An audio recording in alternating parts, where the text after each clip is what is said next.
From Chicago's Can TV, a look at the week's events is reported in the newspapers, in the blogs and online, and on radio and TV. This is Chicago Newsroom.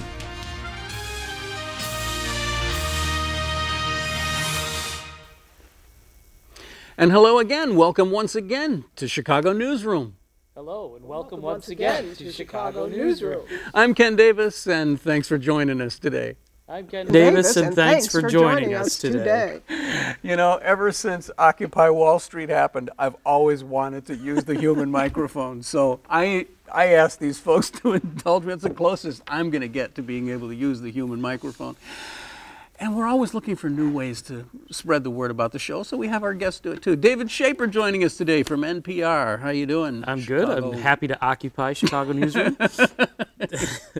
From NPR, National Public. You don't say that much anymore, right? National Public. It's national. It's NPR. It's NPR. We're National Public Radio, but it's branding. We shorten things. Right. Like KFC or something. It's we're like not National Public Media. You're more than radio. So. You're so many things. Right. Carol Felsenthal joining us today. Carol Felsenthal from Felsenthal Files at Chicago Magazine and The Hill, and author in her own right, the Clinton book that I want to talk to you a little bit about later on. Glad to have you back again. Thank you. Old friends on the show here today, and we've got a million things that are hot on the agenda. Let's just start with this Occupy Chicago thing. I was down there last night. Just kind of snooping around, and in the rain and freezing cold winds, there were about 50 people, some banging on drums, some just kind of standing around engaging other people in conversation. And I think there are plenty of cynics who would have said 3 weeks ago that this wouldn't last more than a few days, and it seems to be doing that. Nationally, certainly much more than that. You've reported on this for NPR. What's your take? Well, it's an interesting phenomenon. I think it speaks to a lot of the frustration that's out there in terms of the economic situation that many people find themselves in. I think it's very interesting that the crowd, while predominantly younger people, college students or young adults out of college, still is able to draw a pretty diverse group of people beyond that. The day I was down there, I met a woman who was 50 years old, who had been out of work in her job as a CNA, a certified nurse's assistant, for about 6 or 8 months, and she was just frustrated. She's been out of work for a long time. She sees profits, which are still, quite healthy, down on LaSalle Street, yet no jobs in her field, and she's now willing to take work in just about anything. Also met a woman who used to work in support capacity on the financial sector for a bank and for one of the trading firms downtown, and she also kind of felt like, they've got it right. They're targeting the right people. That there is a mismatch between what the haves have and what the have-nots don't have, and that it's supported in part by certain government structures. So it is, I think, an interesting phenomenon. I think it speaks to something that a lot of people are feeling right now, which is pain in their pocketbook. The question is, what really do they want to change, and how do we go about getting that change? And I don't think that they have quick answers for that. It's funny. I've kind of come to the conclusion that I'm not all that interested or concerned about the thing about whether they get their message focused or not. The fact that it exists and has existed for this long is in and of itself a message, regardless of what... You're not hearing as much about the Tea Party. I think they have taken the focus. I think you have these college students or post-college students, or some of them who are dropping out of college, who owe a lot of money in student loans. They don't have jobs. You find baby boomers, you're finding people my age in their 60s who are there. And so I don't think you can say that this is a spoiled trust fund group of people. I think that in New York, where the center of focus still is, even though there were more people arrested here in Chicago, and I thought that was, following that on Saturday night, I thought it was fascinating the way that Rahm Emanuel, our mayor, and the police superintendent, Gary McCarthy, handled that thing so smoothly with great communication. But there were 175 people arrested, and my question is, Grant Park, given over to Lollapalooza, which destroyed the grass. $1 million in that worth of damage park, at least. Yeah. took it out of service during the height of the beautiful summer season. Yeah. And if those protesters were in Humboldt Park, would the same thing have happened? Maybe they chose the wrong park. I interviewed Miguel de Valle, who ran for mayor and was the city clerk and the first Latino state senator a couple days ago, and I asked him about that, and he said he thinks that's a good point, and he said he would welcome them to Humboldt Park, which is the park that in his retirement he now uses to run it. Yeah, yeah. Of course, they want to be close to LaSalle Street, though, so there's that. Zaid Jilani of Think Progress did a piece that was on HuffPo last night, where he did an interesting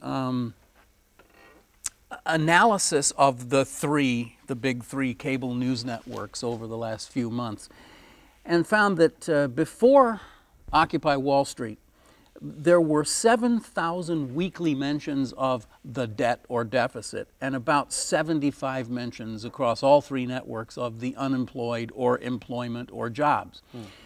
Within 3 weeks of Occupy Wall Street, it had switched around. That you now have thousands of mentions of unemployment or the unemployed, and you have many fewer references to the deficit or the debt.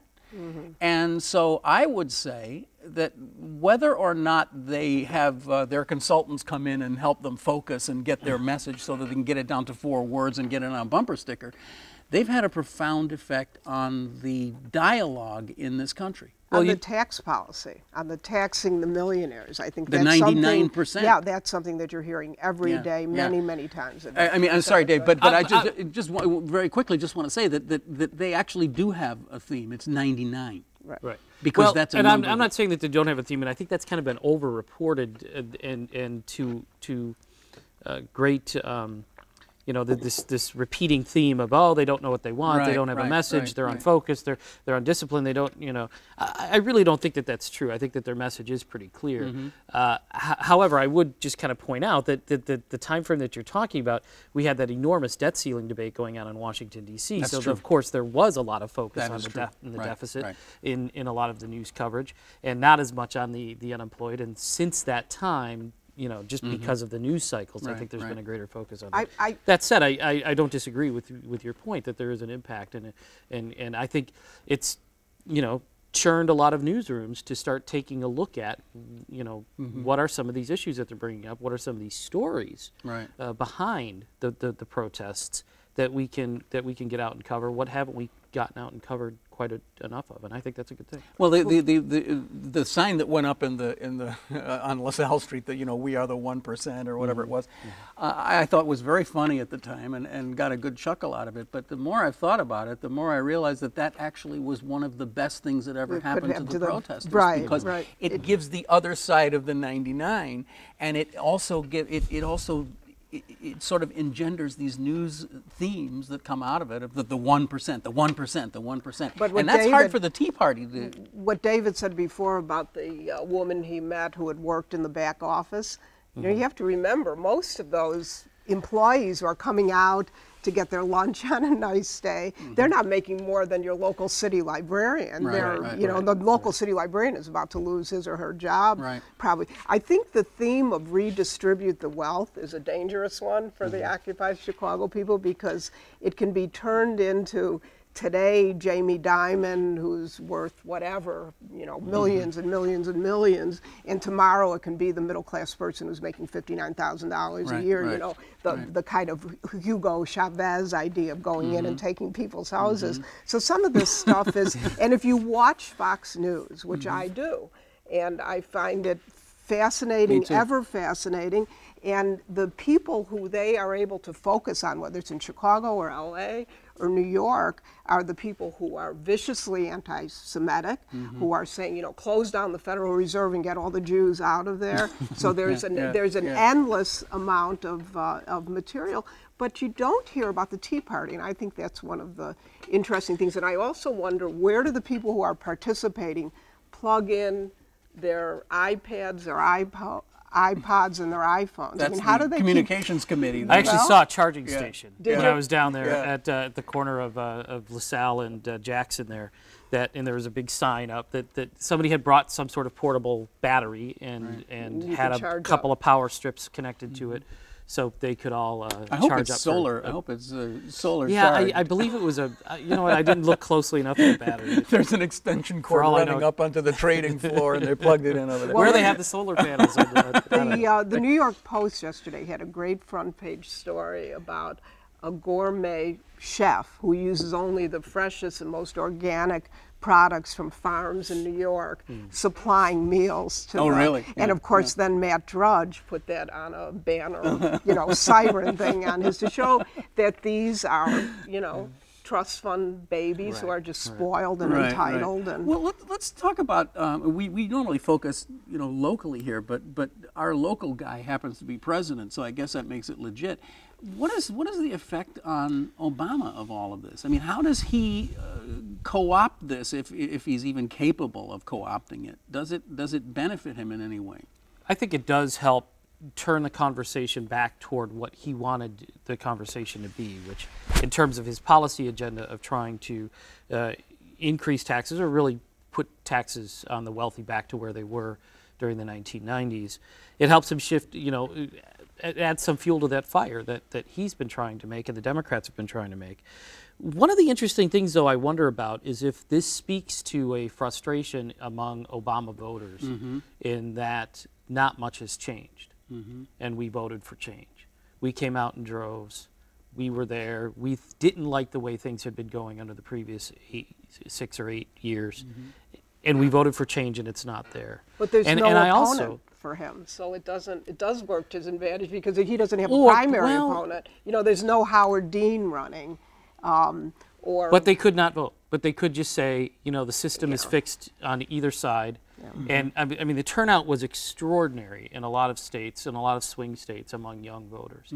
And it really helped him carry states like Wisconsin and Michigan and Ohio and he's going to need that again. And North Carolina, where African Americans came out in numbers that they hadn't before. And if they don't again, that's a state that'll go back to the Republicans. And beyond that, though, I also feel like we talked earlier about how the Tea Party's been a little bit quieter lately. But part of that is maybe media focus. But I also wonder if they're starting to feel like, wow, we voted for change a year ago, and look where, I mean, nothing's happened. Nothing's happened So it's in the their last turn year. to get frustrated. And if That's you a really very look, good point, Dave. there's been very little change politically in terms of the, you know, tax structure or, you know. Right. Where's all those things that we thought we were electing Congress to do for us? There's a pollster named Doug Schoen. You may know the name. He claims to be a Democrat, but he's actually quite conservative. He has done polling for some Democrats. He went to Occupy New York or sent his people, and he did a poll, and it showed that 48% of the people in that group were planning to vote for Barack Obama. But that's not as high a number. 48%. 48%. But what would be interesting would be to find out how many of the people in that group voted for Barack Obama. It would probably have been 90%, right, don't you exactly. think? Yes, Yeah. I think so. I think that would have been the operative number. That's But I doubt that there would be more than about 5 people in that crowd who would vote for Mitt Romney, who will likely be still. But as Dave points out, the Obama's opponent really isn't Mitt Romney. His opponent is not voting. Right. Is people just sitting it out. To this crowd. Yeah. You know, I think that there are others that are watching this who aren't maybe involved but are sympathetic, who could be swing voters and are really looking at the economy as a whole and what's going to generate those jobs and what's going to really get people back to work, including themselves. And to the extent that the tax structure is a part of that, and that constant debate that we have in this country, is it better to have higher taxes and higher spending to stimulate jobs, or is it better to have lower taxes and lower government spending to stimulate private sector growth? And that's, you know, I think a lot of people are watching this movement to kind of see where they own. I think a lot of people are searching right now. I feel like that there's still those who are somewhat in the middle who are just, you know, especially when it comes to their pocketbook, are just not certain. Just can't figure either it out. party is really going to help them get where they need to be. Can I change the subject just a little bit? It's not that much of a change, but I want to talk about Governor Quinn's sudden, I don't know how to put this exactly. Mark Brown wrote very forcefully about it the other day, about Governor Quinn kind of finding his voice on this casino gambling thing, and very forcefully opposing the bill as it stands right now, and saying in essence that he wants no slot machines at the airports. He doesn't want them at the state fairgrounds. He wants no slot machines at racetracks. This notion that people who own racetracks in Illinois are just somehow entitled to be able to have something help them because their business is falling apart. Very interesting position for Quinn, who's been, I think it would be fair to say, fairly wishy-washy on a lot of things. Is this real? Is his opposition real? Can he actually engender change? Can he make things? Can he get Rahm Emanuel to change the way he wants a Chicago casino to happen? I think that there's a possibility that he is already doing that. The votes that had to be, or I should say the elements of that bill that had to be cobbled together to get the votes to make it pass both chambers of the Illinois legislature were contingent upon a lot of these things. I mean, the horse racing had to have this, so that got so many votes, and airports had to have this, and that got so many votes. And those poker machines, right, that was a big right. got, So if if one or two or three of those elements fall apart, and then there's not the votes to override the governor's veto, the bill hasn't even really officially been forwarded to him yet, so there's nothing to veto. All that could, this whole thing could collapse, and we've seen this going back years and years and years and years in the Illinois legislature. Back to Mayor Daley's first proposal for a casino down in the South Loop 20 years ago, maybe? Was it even more than that? Probably before the airport and the lake. Lake Calumet, right, yeah. So it's just, obviously he's the governor and he has to sign a bill, and there have to be enough votes in the legislature if they want this bill, if Rahm wants it, if the legislators want it. They've got to have enough votes to override, and I don't see that necessarily being the case. Now, that said, this is a process that was in place during the legislative session that he never really weighed in on. The bill passed, and I think he pretty forcefully said that it was top-heavy. It was something that he didn't like, but he didn't articulate exactly what he didn't like about it. He just said too much gambling. Too much. And the Senate President, John Cullerton, at that time said, okay, well, we'll hold the bill back. We won't officially, forward it to him as a passed bill would for either him to sign it or veto it. And now it's been, 4 or 5 months since that time? So now we're finally hearing what exactly it is that he'll approve and what he won't approve. I feel that's a little problematic to me. If I'm a legislator and I'm like, and I'm supporting this, I would have liked to have known a lot of that up front. Well, how much do you think Pat Quinn likes to be called Governor Jello? And when this bill came out of the General Assembly, he made a line in the sand, and so the fact that he's pushing back very hard on a bill that's very long and that very few people have read is not that surprising. My theory is that he is being helped enormously by his new press secretary, and that a lot of that communication focus and crispness comes from a woman named Brooke Anderson, who is a tireless press person and worked for Gary Chico. Now, of course, Gary Chico lost, but he ran an extraordinarily energetic campaign. Very interesting. That's one of our favorite little topics around the table here. Is the people behind it. She's very good, and I could see the PowerPoint, and I could see the bullet points because Quinn is he's an off the cuff kind of lean on the podium and talk kind of guy. Right, and now he's in this position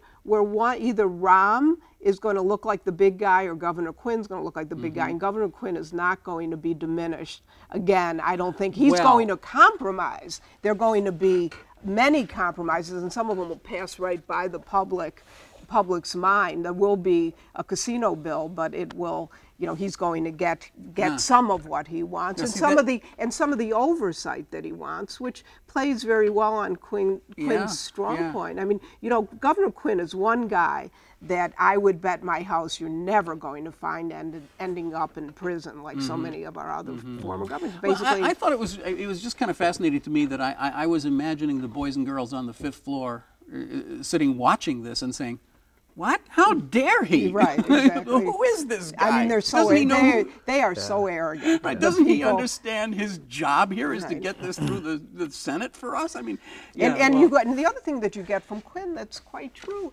he's governor of one of the biggest, most powerful states in the union. He's governor of the state, and he's got to kowtow in front of this little guy who's mayor of the city of Chicago, who actually, if you asked people in Chicago, they would say Rahm has a much more important job. Well, and that's always that Rahm been true. Can, That's Rahm always, can yeah. leapfrog from being mayor of to Chicago being, is to always the being most president. important. Yeah. Which is what I think he wants to do. I do think it's interesting that,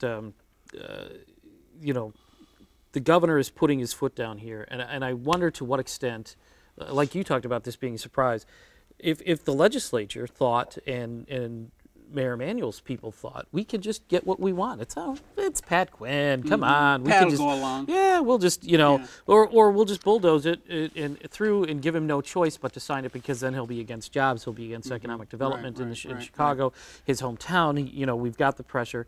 But the reality is that anybody who knows Pat Quinn and knows his career throughout politics, in and out of politics, as a populist, yeah, but just also this sort of very true believer in certain things, and gambling is not one of those things that he's been a big supporter of. Could you imagine if Blagojevich were in office and this bill were up for He would consideration? say it's the okay kind as of- long as the seniors get to gamble for free. Right. Well, or he'd be making deals. You don't. I don't know. deals He that didn't would- deal with the deals that- legislature. But, That's yeah, the- but, I mean, but- that's the- But deals that would pad his Oh, reelection. yeah, I'm sure there would have Or been. as long as there's a job for Patty in there somewhere. Right. You know what? Selling the real estate. We, as usual, we're getting really Shuffling the close to cards. the end of the show here. sorry. We have to talk about this a little bit. The CTA proposal that, guess what, folks? Good news. No fare increase, no cuts in service. Everything's going to be fine next year. Union's going to have to give up 150, 160 million, but that's nothing. Same pattern. We saw this with the schools. We saw it with the streets and sand workers. We've seen it with the police. And now Forrest Claypool doing the same thing over at the CTA. This is the Rahm Emanuel playbook, right? Go after the unions. It definitely seems so, and I think that part of it is the times that we're in. That I think there's a lot of people who are sitting back, regular Chicagoans who are saying, yeah, I think maybe it is about time that we've had this sort of hardline stance with some of the city workers and the unions in the city.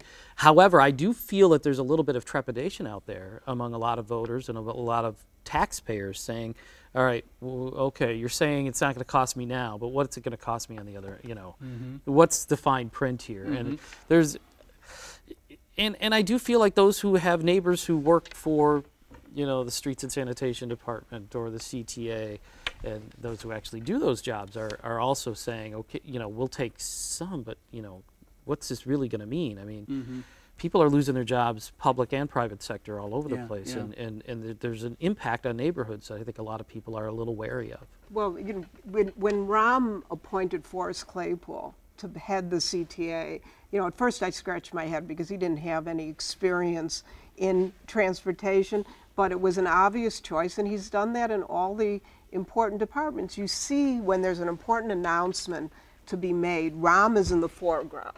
And whether it's Superintendent Brizard or whether it's Gary McCarthy, or whether it's Forrest Claypool, Rahm has his priorities, and these people are carrying them out. And Forrest Claypool, more than anybody, has just very clearly said, in January you're going to pay even more. I have one of those CTA cards, so I never really, that reloads automatically, so I don't pay that much attention to what the fare is. Right. But people in January don't want to be putting out another $1 or another 75 cents or whatever it's going to be. So whatever the long range is, what's going to happen 2 years from now or how before the end of Rahm's term, I think that the average person is not a member of the union. They may have neighbors or relatives who are, but they are going to be happy to keep that money in their pocket.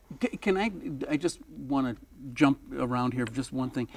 Going back to the national scene for a moment, there is all this talk that there's a possibility that we could have a Chicago Park Ridge ticket coming up on the Democratic side. Yeah. Now, you've written a book. You've written the book of the Right. Clintons She in wants exile. to be president. She so You wants still to be believe president. that? And when she So did not will make, she do it? Will she? well, she was asked on one of the morning shows. We're talking about Hillary Clinton, by the way. Right, Yeah, right. our most famous Park Ridge resident who Right. could have run for the Senate from Illinois, but Bill didn't want to live in Illinois. He wanted to live in New York, much as he always said Chicago How was that his might have favorite. changed things. Yeah. She was city. the senior Right. in the Senate before Barack Obama. Well, but how about that? Yeah. Now, there's another one of those Anyway. what Right, ifs. yeah. So She was on a morning news show, and her denial that Joe Biden, who I think has been a questionable vice president, will step aside. I wouldn't want to see him as Secretary of State, but maybe that's what happened and would happen. And then Hillary would come in and run with Barack Obama and save his behind.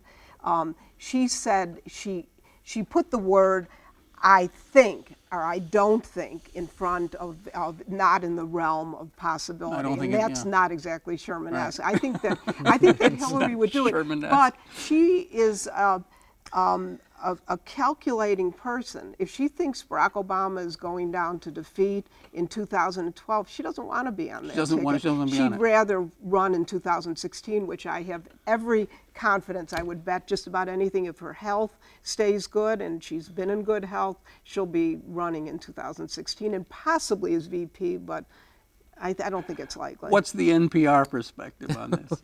I think it would be fascinating if it does indeed happen. You know, we've seen historically this job of Secretary of State is one that can be quite exhausting. I don't remember unbelievable. a lot of them who, I mean, did Madeleine Albright last 2 terms with President Clinton as Secretary of don't State? think No. I think she came in she this- was Hillary's pick.